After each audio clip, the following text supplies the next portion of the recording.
നമ്മളെ ദൈവം തരുന്ന സഹനമാണ്.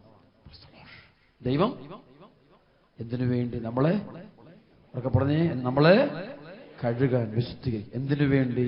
നമ്മളെവിടെ കൊണ്ടുപോകാൻ വേണ്ടി? പറഞ്ഞേ, സ്വർഗത്തെ പറഞ്ഞ യേശുവേ നന്ദി. ചിലപ്പോൾ നമ്മുടെ മാത്രം പാപപരിഹാരമായിട്ടല്ല, നമ്മുടെ കൂടെയുള്ളവരുടെയും പാപത്തിന്റെ ചിലപ്പോൾ ഒരു സഹനം നമ്മൾ എടുക്കേണ്ടി വരും. അത് സമൂഹത്തിന്റെ പോലും ചെയ്യുന്നത്. അതൊരു ശിക്ഷയല്ല, അത് രക്ഷയാണ്. അതെല്ലാം ദൈവം തരുന്നൊരു കൃപയായിട്ട് കാണണം. അതുകൊണ്ടാണ് ഈ കരുണയുടെ വർഷത്തിൽ നമ്മൾ പ്രാർത്ഥിക്കുക. സർവ്വത്തിൽ ഹല്ലേലൂയ. പാപകടന, ഞങ്ങളുടെ കടങ്ങളും പാപങ്ങളും ക്ഷമിക്കില്ല. പാപങ്ങൾക്കെല്ലാം എന്തുണ്ട്? നമ്മളയാളുടെ ജീവിതം നശിപ്പിച്ചെന്ന് വെച്ചു, കടമുണ്ട്. യുവാക്കൾ യുവതികളൊക്കെ ഈ കാലഘട്ടത്തിലൊക്കെ ഒരുപാട് ഫ്രണ്ട്ഷിപ്പ് കൂടി ഒരുപാട് പേരെ നശിപ്പിച്ചിട്ട് അവസാനം കല്യാണം കഴിച്ചുമ്പോഴത്തേക്കും ഇവൻ ഇറങ്ങുന്ന എല്ലാ കാര്യത്തിനും ഒരു ബ്ലോക്ക്. അനുഗ്രഹം ശരിയാ, ദൈവാനുഗ്രഹം കിട്ടത്തില്ല. അത് ഈ ഗ്രേസ് ഒഴുകണമെങ്കിൽ കടങ്ങൾ തീരണം.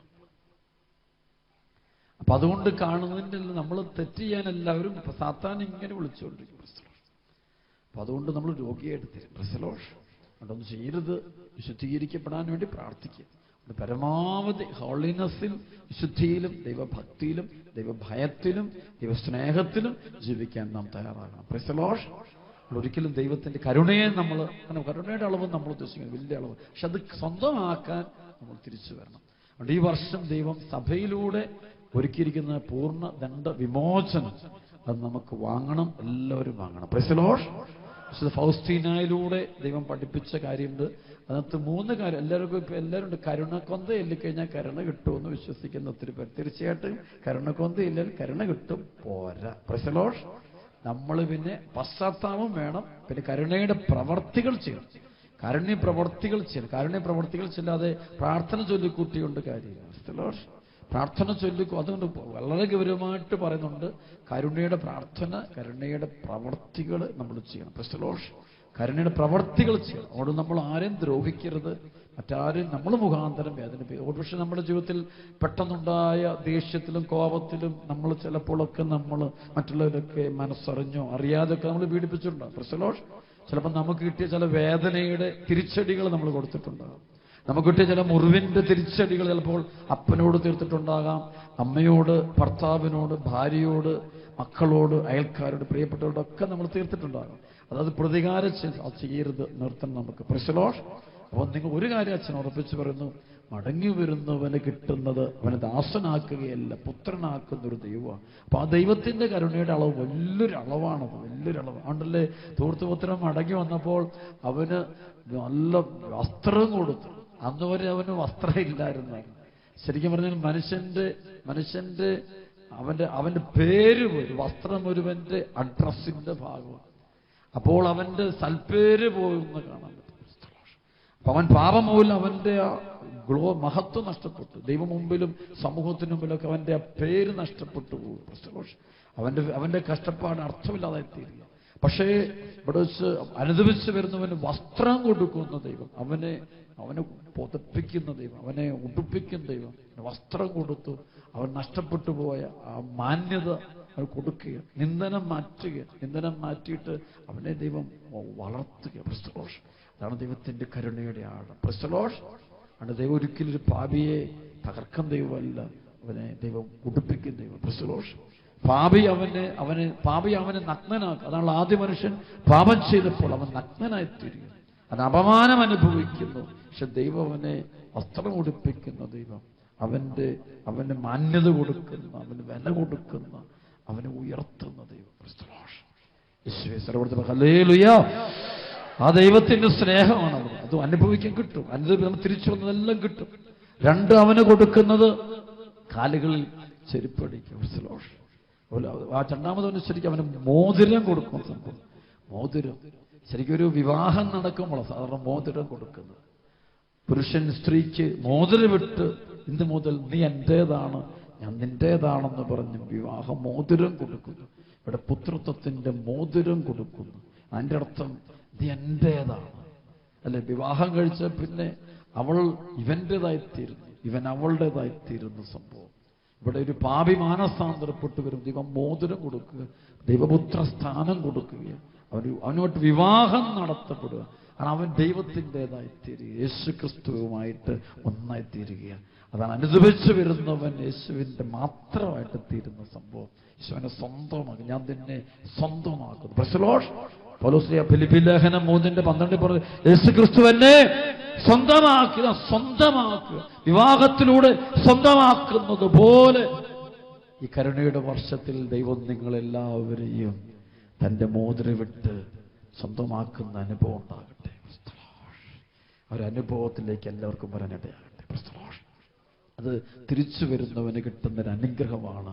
ദൈവം കൊടുക്കുന്നൊരു മോതിരവിട്ട് അവനെ സ്വന്തമാക്കുന്ന സംഭവം. പ്രൈസ് സ്വന്തമാകാൻ സാധിക്കണം. അതുകൊണ്ട് മറ്റുള്ളവരുടെ മുമ്പിൽ നമ്മൾ അഭിനയിച്ചിട്ട് കാര്യമില്ല. ദൈവസന്നിധിയിൽ നമ്മൾ സ്വന്തമായോ ഇല്ലയോ ചിന്തിച്ചാൽ മാത്രം മതി. പക്ഷെ നമ്മൾ മറ്റുള്ളവരുടെ മുമ്പിൽ നമ്മൾ ആത്മീയരായിട്ടും ദൈവത്തിന് സ്വന്തമായവരെ പോലെയൊക്കെ നമ്മൾ നടക്കുന്നുണ്ടെങ്കിലും ശരിക്കും സ്വന്തമായി തീർന്നോ എന്ന് സ്വയം ചിന്തിക്കുക. പ്രൈസ് അപ്പൊ ഇതാണ് മാനസാന്തരപ്പെടുന്നവനെ ദൈവം സ്വന്തമാക്കുന്നു. മൂന്നാമത് അവന്റെ കാലുകളിൽ ചെരുപ്പിട്ട് കൊടുക്കുന്നു. വലിയ അതായത് ഇനി മുതൽ നിന്നെ നയിക്കുന്നത്, നിയന്ത്രിക്കുന്നത്, നിന്റെ പാദങ്ങളെ നിയന്ത്രിക്കുന്ന ദൈവമായിരിക്കും. ഒക്കെ പറഞ്ഞേ ഹല്ലേലൂയ. സ്വന്തമാക്കൊണ്ട് അവനെ ചെരുപ്പിടിപ്പിച്ച്, മോതിരണിയിച്ച്, വസ്ത്രം ധരിപ്പിച്ച് ഒരു ആഘോഷം നടത്തുക. വിവാഹ ആഘോഷം പോലെയാണ്. വിവാഹ സ്വർഗീയ വിരുന്ന് ആഘോഷം നടക്കുക. നഷ്ടപ്പെട്ട ഒരാളെ സ്വർഗത്തിലേക്ക് കിട്ടിക്കഴിയുമ്പോൾ സ്വർഗം മുഴുവൻ ആനന്ദിക്കുന്ന, ദൈവം മുഴുവൻ ആനന്ദിക്കുന്ന സംഭവം. അതുകൊണ്ട് ഇവിടെ ഇതാണ് നടക്കേണ്ടത്. നമ്മൾ ദൈവം ആനന്ദിക്കണം. അപ്പോൾ ദൈവത്തിന് അപ്പോൾ നിനക്കെല്ലാം കിട്ടുകയാണ്. പക്ഷേ ഭാവിയുടെ വിചാരം എന്താ? അതൊന്നും കിട്ടാൻ പോകുന്നില്ല. ഞാനെല്ലാം നശിപ്പിച്ചവനല്ലേ, ഞാൻ തീർത്തതല്ലേ, ഞാൻ വേശ്യയോടുകൂടെ ജീവിച്ചതല്ലേ, ഞാൻ മദ്യപിച്ചതല്ലേ, മുഴുവൻ നശിപ്പിച്ചതല്ലേ, എനിക്കൊന്നും കിട്ടില്ല. എനിക്ക് അവിടെ കിട്ടാൻ പോകുന്ന ആകെയുള്ളത് മാക്സിമം പോയാൽ ഒരു ദാസനായിട്ട്, ഒരു വൃത്തിനായിട്ട് കിട്ടുകയുള്ളൂ. അത്രേ അവന്റെ ആഗ്രഹം. അതാണ് മനുഷ്യന് അത്രേ ചിന്തിക്കാൻ പറ്റുള്ളൂ. മനുഷ്യന് അത്ര ചിന്തിക്കുക. അവൻ തന്നെ അവനെ ജഡ്ജ് ചെയ്യുന്നുണ്ട്. അതാണ് അവന്റെ പരാജയത്തിന് കാരണം. പ്രൈസ് നീ നിന്നെ ജഡ്ജ് ചെയ്യരുത്, നീ നിന്നെ വിധിക്കരുത്. വിധി ആർക്ക് വിട്ടുകൊടുക്കുക? ദൈവത്തിന് വിട്ടുകൊടുക്കുക. പ്രൈസ് അതുകൊണ്ടാണ് ദൈവം പറഞ്ഞത്, നിങ്ങൾ ആരെയും വിധിക്കരുത്. നിങ്ങൾ ആരെയും വിധിക്കരുത്. കാരണം ദൈവം അവനെ വിധിക്കുന്നത് എങ്ങനെയാണെന്ന് പറയാൻ പറ്റില്ല. അവന്റെ മനോഭാവം, അവൻ മാനസാന്തരത്തിന്റെ ആഴം, അവന്റെ കണ്ണുനീരിന്റെ അളവ് ആ ദൈവത്തിന് മാത്രമേ അറിയത്തുള്ളൂ. ആ ദൈവം തിരിച്ചു വരുന്ന പാപിക്ക് കൊടുക്കുന്ന അനുഗ്രഹം എത്ര അളവെന്ന് പറയാനായിട്ട് സാധ്യമല്ല. പ്രൈസ് യേശുവേ നന്ദി, ഹല്ലേലൂയ. അവിടെ മറ്റേ സഹോദരനെ കുറിച്ചും കൊണ്ട് 2 പുത്രന്മാർ. ഒരുവൻ അപ്പന്റെ കൂടെ കഴിയുന്നുണ്ട്. അവനന്നപ്പോൾ ഇവൻ തിരിച്ചു വന്നപ്പോഴത്തേക്കും അപ്പനോട് വന്ന് വഴക്കിടുന്നുണ്ട്. അവൻ വീട്ടിൽ കയറുന്നില്ല. അപ്പോൾ പറഞ്ഞത്, നീ എനിക്ക് ഭക്ഷണം തന്നില്ല, നീ എനിക്ക് വിരുന്ന് തന്നിട്ടില്ല, എൻ്റെ സ്നേഹമൊന്നും തന്നിട്ടില്ല. അവനിങ്ങനെ അസ്വസ്ഥനായിട്ട് നിൽക്കുന്നു. ധൂർത്തപുത്രൻ തിരിച്ചു വന്നത് ഇഷ്ടപ്പെടാത്ത ഒരു സഹോദരനെ കാണാൻ പറ്റും. ഇതൊക്കെ നമുക്കൊക്കെ ഒന്ന് വരാൻ പറ്റുന്ന സംഭവം. നമ്മുടെ സഭയിൽ ചില മക്കൾക്കൊക്കെ അതുണ്ട്. ചില ആളുകളൊക്കെ മാനസാന്തരപ്പെട്ടു വരുമ്പോൾ അത് ഉൾക്കൊള്ളാൻ പറ്റാത്ത ഒത്തിരി ആളുകൾ, അവനെ അംഗീകരിക്കാൻ പറ്റാത്ത. അത് നമ്മൾ ശരിക്കും പറഞ്ഞാൽ സത്യത്തിൽ ഈ അപ്പന് ആ വാക്കുകൾ കേൾക്കുമ്പോൾ ഒരു മനസ്സിലാകും, ദൈവത്തിന് 2 മക്കളെയും നഷ്ടപ്പെട്ടതാ. പ്രൈസ് കൂടെ ഉള്ളവനെ നഷ്ടപ്പെട്ടതാ, ദൂരെയുള്ളവനെ നഷ്ടപ്പെട്ടതാ. പ്രൈസ് ഇതിനർത്ഥമുണ്ട്. ഈശോയുടെ കാലഘട്ടം വെച്ചുള്ള അർത്ഥം ഇത് യഹൂദരെയും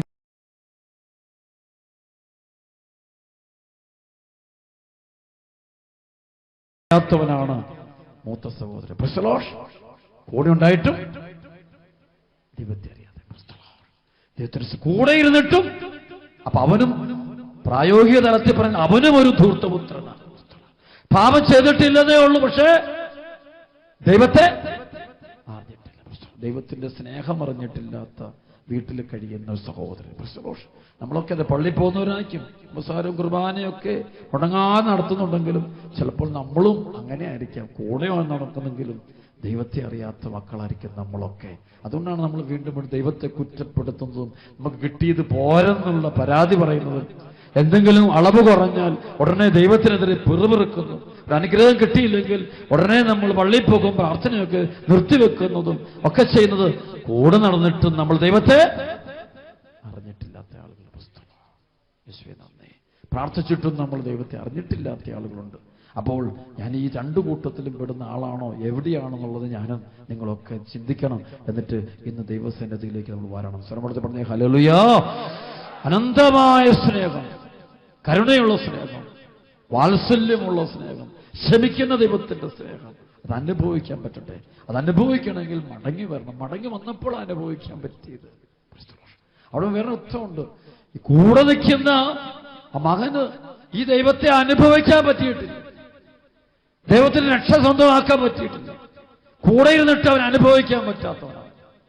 പക്ഷെ ദൂരെയുള്ള അവിടെ അവനൊരു ഈ കൂടെ നിൽക്കുന്നവനും ഒരു മാനസാന്തരം ആവശ്യപ്പെടുന്നുണ്ട്. എന്നും കുമ്പസാരിക്കുന്നവനും ഒരു മാനസാന്തരത്തിന്റെ ഒരു തത്വം ഉണ്ടാകേണ്ടതുണ്ട്.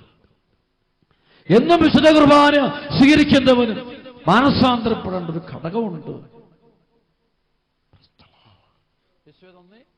എന്നും ധ്യാനിക്കുന്നവനും ചിലപ്പോൾ ഒരു മാനസാന്തരത്തിന്റെ ഒരു മേഖല അവശേഷിക്കുന്നുണ്ട്. കാണിച്ചാൽ അവർ അതാണ് ചിലപ്പോൾ ഞാൻ കാണുന്നുണ്ട്. ഇപ്പം നിങ്ങൾ ഉൾപ്പെടെ ചില ആളുകളുടെയൊക്കെ ചില സമയത്തുള്ള ചില സഹനങ്ങളും തകർച്ചകളും വരുമ്പോഴുള്ള പെരുമാറ്റം കാണുമ്പോൾ അതൊക്കെ മനസ്സിലാവും. ഒരു കൂടെ നടന്നെങ്കിലും ഒരു കൂടെയല്ല. പ്രസലോഷ് കൂടെ ഉണ്ടെങ്കിലും ഒരു കൂടെയല്ല. അവരകലെയാണ്. അവരുടെ മനസ്സുകൊണ്ട് അവരകലെയാണ്. ശരീരം കൊണ്ട് മാത്രം സമീപത്ത്, മനസ്സുകൊണ്ട് ദൈവത്തിൽ നിന്ന് വളരെ ദൂരെ കഴിയുന്ന ആളുകൾ. സർവ്വോടതി പറഞ്ഞേ ഹല്ലേലൂയ. യേശുവേ നന്ദി. രണ്ട് കാര്യം പഠിച്ച് പറഞ്ഞേ ഹല്ലേലൂയ. പോരാ ഹല്ലേലൂയ. കൈയടിച്ച് കട്ട നന്ദി പറഞ്ഞേ. ബന്ധനെല്ലാം അടിഞ്ഞു പോട്ടെ. കട്ടഴിയട്ടെ. എല്ലാ കെട്ടുകളും അടിയട്ടെ. പൈശാചിക പീഡകൾ മൊത്തം വിട്ടുപോട്ടെ. പോരാ, നന്നായിട്ട് അടിയട്ടെ. ഒറ്റ വിളി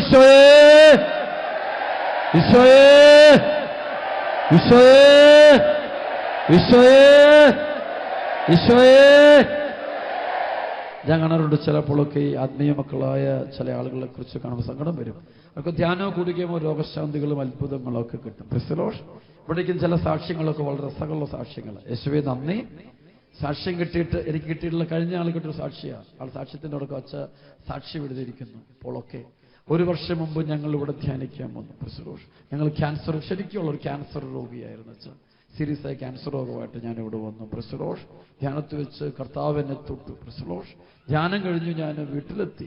ആശുപത്രിയിൽ ചെന്ന് പരിശോധിച്ചപ്പോൾ എൻ്റെ ശരീരം പൂർണ്ണമായിട്ടും സൗഖ്യപ്പെട്ടതായിട്ട് കൊണ്ടു. അവർക്ക് പറഞ്ഞേ ഹല്ലേലൂയ. കൈയടിച്ച് കർത്താവ് പറഞ്ഞ് പോരാ. ആമേൻ. പ്രസലോഷ് ദൈവത്തിന് ഞാൻ കോടാനുകൂടി നന്ദി പറയുന്നു. സാക്ഷി കേട്ടോ, വായിക്കുക. അതിന്റെ പേര് പറയാനും ബുദ്ധിമുട്ടാണ്, അതിന്റെ വാക്യം കൊണ്ട് പറയാം. പ്രസലോഷ് എന്നിട്ട് പറയാണ്, ഇപ്പം ഞാൻ ഈ കത്തെഴുതുന്നത് പ്രസലോഷ് എൻ്റെ മോൻ്റെ എക്സാമുമായി ബന്ധപ്പെട്ട് വലിയ പ്രശ്നത്തിൽ കഴിയുകയാണ്. പ്രസലോഷ് അച്ഛൻ പ്രത്യേകമായിട്ട് എൻ്റെ മോൻ്റെ എക്സാമിന് വേണ്ടി പ്രത്യേകം പ്രാർത്ഥിക്കണം എന്നൊരു മകൾ എഴുതിയിരിക്കുക. പ്രസലോഷ് എന്തു മനസ്സിലായി? അവരെപ്പോഴാണ് വരുന്നത്? പറഞ്ഞേ, എപ്പോഴാണ് വരുന്നത്? നന്ദി പറയാൻ പോലും വരുന്നില്ല. നന്ദി പറയുന്നത് എപ്പോഴാ? അവർക്ക് മനസ്സിലായി. 1 വർഷം കഴിഞ്ഞു. വരുന്നത് എപ്പോഴാ? അടുത്തൊരു തകർച്ച. അത്രയും നന്ദിയില്ലാത്ത ജനം,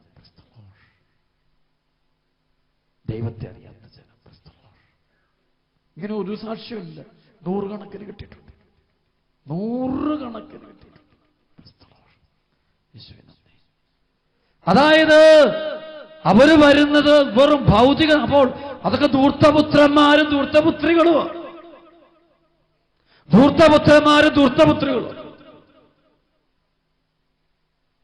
അപ്പൊ അതാണ് നമ്മുടെയൊക്കെ സ്വഭാവം. ഓരോ ശുശ്രൂഷ കഴിയുമ്പോഴും ദൈവം നമുക്ക് തരുന്ന അനുഗ്രഹങ്ങൾക്ക് അപ്പോൾ തന്നെ നന്ദി പറയാനും ദൈവത്തെ മഹത്വപ്പെടുത്താനും നമ്മൾ തയ്യാറാകേണ്ടവരല്ലേ?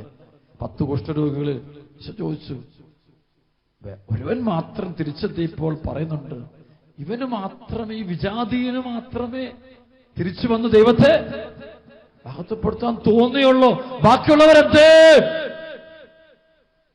പലപ്പോഴും കാണാൻ പറ്റും ചില സമയത്തുള്ള മാനസാന്തരം. മദ്യപാനമൊക്കെ നിർത്തും, പുകവലി നിർത്തും, മയക്കുമരുന്ന് നിർത്തും. എന്തിനു വേണ്ടിയാ? കാര്യസാധ്യത്തിന് വേണ്ടി. കാര്യം സാധിച്ചു കഴിയുമ്പോൾ വീണ്ടും പഴയ വഴി. അവരെയൊക്കെ നോക്കി ദൈവം പറയുന്ന വാക്കിതാ, അവരൊക്കെ ഇപ്പോഴും ധൂർത്തപുത്രന്മാരും ധൂർത്തപുത്രികളും. അവരാരും ദൈവത്തെ അറിഞ്ഞിട്ടില്ല. അപ്പൊ ആ ഒരു അവസ്ഥ നമുക്കുണ്ടാകരുത്. നമ്മൾ പ്രാർത്ഥിക്കണം. സർവ്വത്തെ പറഞ്ഞേ ഹല്ലേലൂയ. യേശുവേ നന്ദി. എനിക്ക് ധൂർത്തപുത്രൻ മാരകപാപിയായ അവൻ തിരിച്ചു വന്നപ്പോൾ അപ്പൻ അവനിലേക്ക് ഇതെല്ലാം വസ്ത്രം കൊടുത്ത് മോതിരം കൊടുത്ത് അവരെ കാലുകളിൽ ചെരുപ്പണിയിച്ച് അവനെ സ്നേഹിക്കുന്ന കാണുമ്പോൾ അതൊരു കാരണമുണ്ട്. അവൻ അത്രമാത്രം എളിമപ്പെട്ടാണ് അവൻ വരുന്നത്. പ്രസ്തലോഷ് 100% ദാസനായി എന്നെ സ്വീകരിക്കണേ. എളിമപ്പെട്ടു, പരമാവധി ദൈവത്തെ അംഗീകരിച്ചു. എനിക്ക് ഇനി വേറെ ഞാൻ പോകുകയല്ല, എന്റെ ആത്മാവിനെ ഞാൻ അങ്ങയുടെ കരങ്ങളിൽ സമർപ്പിക്കുന്നുവെന്ന് പറയുക. ജീവിതം മുഴുവനും ദൈവത്തിന് വിട്ടുകൊടുക്കാൻ തയ്യാറായിക്കൊണ്ടുവരുന്നവൻ. ഇനി ഒരു ജീവിതമുണ്ടെങ്കിൽ ആ ദൈവത്തോടു കൂടെ എനിക്കൊന്നും കിട്ടിയില്ലെങ്കിലും കുഴപ്പമില്ല, ഒരു ഭൃത്യനായിട്ടിരുന്നാലും മതി, എനിക്ക് അത്രയും മതി. എനിക്ക് ഒരു ലാഭവും വേണ്ട, ഒരു നേട്ടവും വേണ്ട, എനിക്ക് പഴയ പോലെ വീതവും വേണ്ട, പണവും വേണ്ട, കാശും വേണ്ട, എനിക്കൊന്നും വേണ്ട. ഒരു ഭൃത്യനായിട്ട് ഒരു ദാസനായിട്ട് ഇരുന്നാ മതി. അത്രമാത്രം എളിമപ്പെട്ടവനാണ് ധൂർത്തപുത്രൻ. ഇനി എനിക്കൊന്നും വേണ്ട, എനിക്ക് രോഗശാന്തിയും വേണ്ട, എന്റെ കാര്യങ്ങളൊന്നും നടക്കണ്ട, എനിക്ക് വീട് പണിയണ്ട, എനിക്ക് കൃഷിസ്ഥലം വേണ്ട, എനിക്ക് ജോലി പ്രത്യേകമായ അധികാര സ്ഥാനങ്ങളൊന്നും വേണ്ട, എനിക്ക് നീ മാത്രം മതി. എനിക്ക് അവിടുത്തെ ഒരു ദാസനായിട്ട് എന്തെങ്കിലും ഒരു കുഞ്ഞു പണി മാത്രം തന്നാൽ മതി. നീ തരുന്നത് എന്തും എടുക്കാൻ ഞാൻ തയ്യാറാണ്, നീ തരുന്ന ഏത് പണിയും സ്വീകരിക്കാൻ ഞാൻ തയ്യാറാണ്. അതാണ് അവന്റെ മനോഭാവം.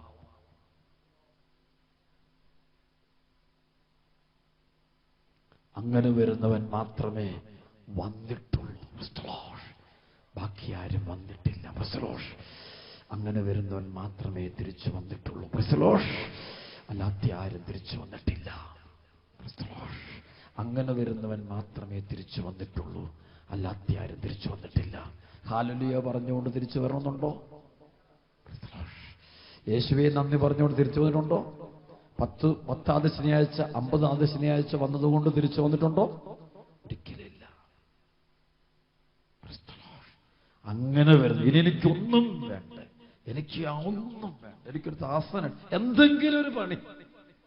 നീ പറയുന്നത് എന്തും ദാസനാകുന്ന വാക്കിന്റെ അർത്ഥം ഇത് നീ പറയുന്നത് എന്തു ഞാൻ ചെയ്തോളൂ. അല്ലാണ്ട് എനിക്ക് എന്റേതായ വാക്കുകളോ ഡിമാൻഡിങ് ഒന്നുമില്ല. ഇവിടെ ഇരിക്കുന്ന നിങ്ങൾ ഡിമാൻഡിങ്ങോട് കൂടിയാണോ, അതോ നീ എന്ത് തന്നാൽ സ്വീകരിച്ചോളാം എന്തുകൊണ്ടാണോ? ഡിമാൻഡിങ്ങോട് കൂടിയാണ് നിൽക്കുന്നെങ്കിൽ എന്റെ സഹോദരങ്ങളെ തിരിച്ചെത്തിയിട്ടില്ല കേട്ടോ. ഹല്ലേലൂയ. ഡിമാൻഡിങ്ങോട് കൂടിയാണ് ഇവിടെ ഇരിക്കുന്നത് എങ്കില് നിങ്ങൾ ആരും ആരെ അറിഞ്ഞിട്ടില്ല? ദൈവസ്നേഹം അറിഞ്ഞിട്ടില്ല. ഇതാ കർത്താവിന്റെ ദാസൻ എന്ന് പറയുന്ന എളിമയുടെ മനോഭാവം അതിലേക്ക് ഇരിക്കുമ്പോഴാണ് ക്രമം നമുക്ക് ഉണ്ട്. ഇതാണ് കരുണയുടെ വർഷം. ദൈവത്തിന്റെ കരുണ അനുഭവിക്കണമെങ്കിൽ അതുപോലെ എളിമപ്പെടണം. സ്തുതിച്ചേ, അഭിഷേകം കൊടുക്കട്ടെ. പോരാ, ഉച്ചത്തില് പോരാ. ഹല്ലേലൂയ. കെട്ടടിയട്ടെ, അടിയട്ടെ, അടിയട്ടെ, അടിയട്ടെ. ഉച്ചത്തില്. ആമേൻ. അതുകൊണ്ട് മദ്യപാനത്തെ മുറുകെ പിടിച്ചുകൊണ്ട് ദൈവത്തിന്റെ കരുണ അനുഭവിക്കാൻ പറ്റുമോ? അനുഭവിക്കാൻ പറ്റില്ല. അത് ഉപേക്ഷിക്കണം. കുപ്പി വലിച്ചെറിയണം, ജീവിതം നിർത്തണത്, മദ്യം വലിച്ചെറിയണത്, പുകവലിയൊക്കെ വലിച്ചെറിയണതൊക്കെ, വിവിധ ബന്ധങ്ങൾ വലിച്ചെറിയണം നീ, മന്ത്രവാദ കൂടത്രക്ക് വലിച്ചെറിയണം നീ, അഹംഭാവം എടുത്ത് കളയണം നീ, ഞാനെന്ന ഭാവം എടുത്ത് കളയണം. എല്ലാം എടുത്ത് കളഞ്ഞിട്ട് ഒരു ശിശുവിനെ പോലെ കർത്താവിന്റെ അടുക്കിലേക്ക് വരണം. ശിശു മനോഭാവത്തോടെ. ഫോൺ ബന്ധങ്ങൾ ചില സുഖിക്കാൻ വേണ്ടി, ചില ഫ്രണ്ട്ഷിപ്പ്, വെറും ഫ്രണ്ട്ഷിപ്പ് മതി, അതുപോലും എടുത്ത് കളയണം. എടുത്ത് കളഞ്ഞിട്ടില്ലെങ്കിൽ തിരിച്ചു വന്നിട്ടില്ല. തിരിച്ചു വരാതെ എങ്ങനെയാ ദൈവത്തിന് നിന്നെ മഹത്വപ്പെടുത്താൻ പറ്റുക? ദൈവത്തിനെ അനുഗ്രഹിക്കാൻ പറ്റും. യേശുവേ നന്ദി. അതുകൊണ്ട് ഇന്ന് വലിയൊരു മനസാന്തരത്തിന്റെ അഭിഷേക കൂട്ടായ്മയിലോട്ട് കൊടുക്കട്ടെ. അതുകൊണ്ട് ഈ കരുണയുടെ വർഷത്തിന്റെ അർത്ഥം ദൈവത്തിന്റെ കരുണ കിട്ടാൻ ഇന്ന് മനുഷ്യരിലുണ്ടാകേണ്ടത് മനസാന്തരം. മനസാന്തരത്തിന്റെ ഫലമാണ് കരുണ. മനസാന്തരത്തിന്റെ ഫലമാണ് കരുണ. മനസാന്തരത്തിന്റെ ഫലമാണ് കരുണ. അനുതാപത്തിന്റെ ഫലമാണ് കരുണ. പശ്ചാത്താപത്തിന്റെ അനന്തര ഫലമാണ്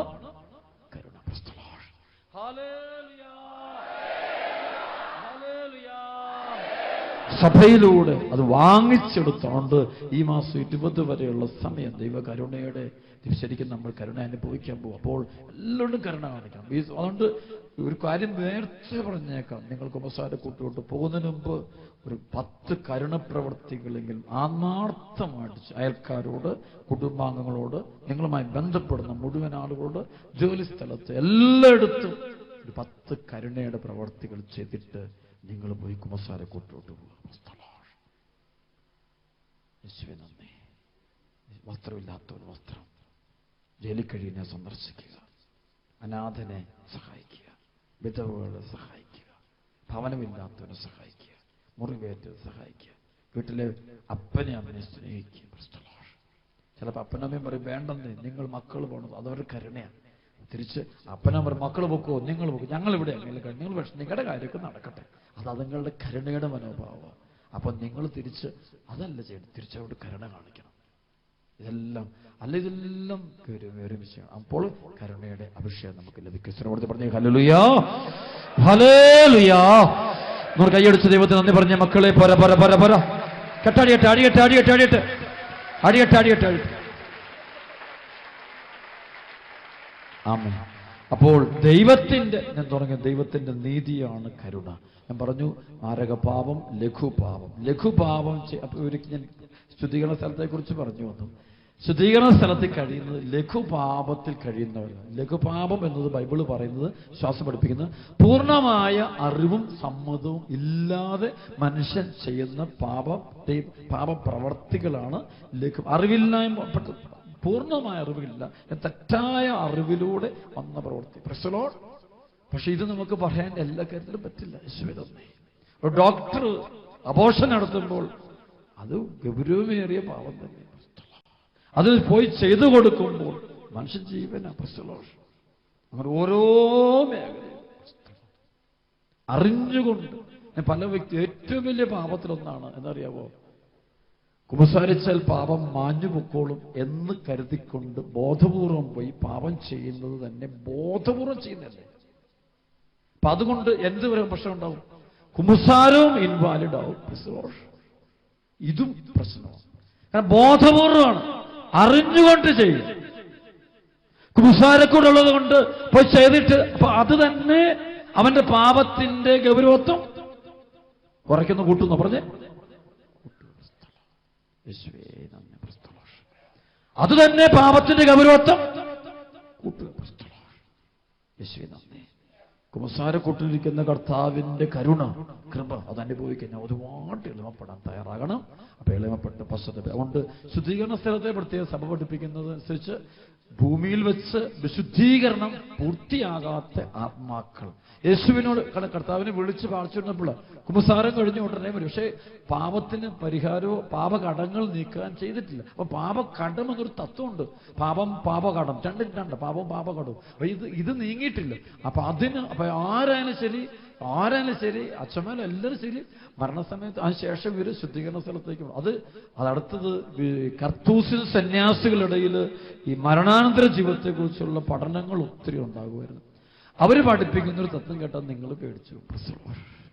അപ്പൊ ഒരിക്കലൊരു കർത്തൂസ് സന്യാസിയുടെ അടുക്കല് ഒരാളും ചോദിക്കുന്നുണ്ട്, ഒരു പാപി വലിയൊരു മാരക പാപത്തിൽ കഴിയുന്ന ഒരു വ്യക്തി മരിച്ചു അനുദപിച്ച അവസാനം മരണസമയത്ത് ആള് ജീവിതകാലം മുഴുവൻ പാപത്തിന് അടിമയായി ജീവിച്ചു. പക്ഷെ മരണസമയത്ത് എങ്ങനെയോ ഇദ്ദേഹം മനസ്സാന്തരപ്പെട്ടു, പശ്ചാത്തപിച്ചു, കുമ്പസാരിച്ചു, കുർബാന സ്വീകരിച്ചു, പാപമോചനം വാങ്ങിച്ചെടുത്ത് മരിച്ചു എന്ന് പറഞ്ഞു. അങ്ങനെ ആ ആത്മാവ് എവിടെ പോകും?